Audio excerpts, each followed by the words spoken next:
उकडलेला बटाटा आणि बीट वापरून तुम्ही सुद्धा हा पदार्थ एकदा नक्की बनवून बघा। चवीला खूप छान लागतो आणि शिवाय हेल्दी सुद्धा आहे।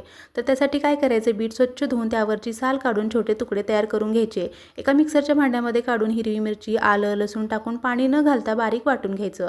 त्यानंतर एका ताटामध्ये काढून उकडून किसलेला बटाटा, बारीक चिरलेला कांदा, कोथिंबीर, धनेपूड, हळद, पांढरे तीळ, कसुरी मेथी, 2 चमचे दही, चवीनुसार मीठ टाकायचं आणि व्यवस्थित मिक्स करून घ्यायचं।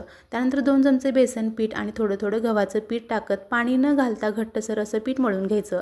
व्यवस्थित पीठ मळून झालं की वरून थोडंसं तेल लावायचं आणि छान असं एकजीव पीठ तयार करून घ्यायचं। त्यानंतर आपल्याला जेवढा पराठा लाटायचा आहे ना तेवढा पिठाचा गोळा घ्यायचा, थोडंसं पराठा लाटून घ्यायचा, वरून थोडंसं तेल लावायचं, पीठ भुरभुरायचं आणि चपाती बनवतो ना त्यापेक्षा थोडासा जाडसर पराठा लाटून घ्यायचा।